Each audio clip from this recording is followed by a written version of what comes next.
Une semaine après leur premier succès en 2024 décroché à Toulouse, les 100 et or veulent enchaîner à Nantes où ils n'ont plus gagné depuis 23 ans en Ligue 1. Lens démarre fort, moins d'une minute de jeu, David Pereira d'Acosta trouve déjà la transversale d'Alban Lafont. Un premier quart d'heure maîtrisé, puis une baisse de régime.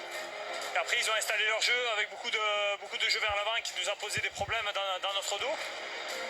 Illustration, à la 20e minute, Tino Kadewere croit libérer la Beaujoire.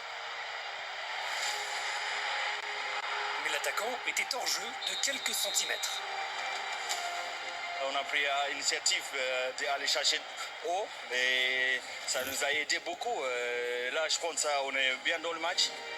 En difficulté, Lens recule et s'en remet à son capitaine Brice Samba, dernier rempart pour sa 100e en Ligue 1 à l'image de cette parade face à Kadewere. Dans ce temps fort nantais, le gardien artésien prend les choses en main, des mains fermes devant Mostafa Mohamed 5 minutes plus tard.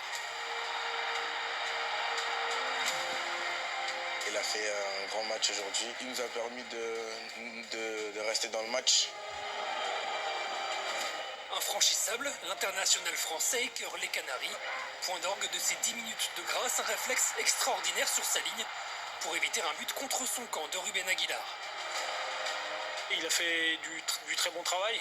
On a besoin d'un très bon gardien quand on ambitionne de jouer dans le haut du tableau et ce soir il a rempli son rôle.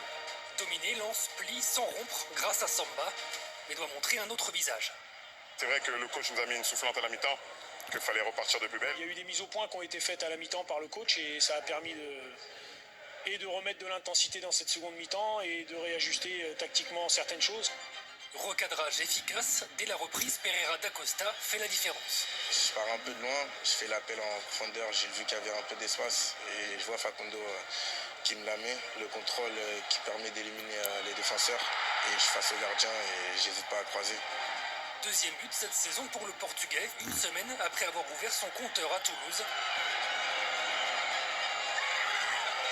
Du bonheur à la frayeur, le buteur est fauché par un Nathan Zézé dépassé. Pas de faute sifflée par Monsieur Bata.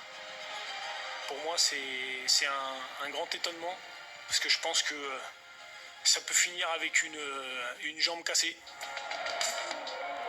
Encore marqué physiquement par ce duel, le milieu lensois manque le doublé à l'heure de jeu. De nouveau supérieur dans le jeu, Lens contrôle jusqu'au bout pour s'offrir un deuxième succès de suite en Ligue 1 pour la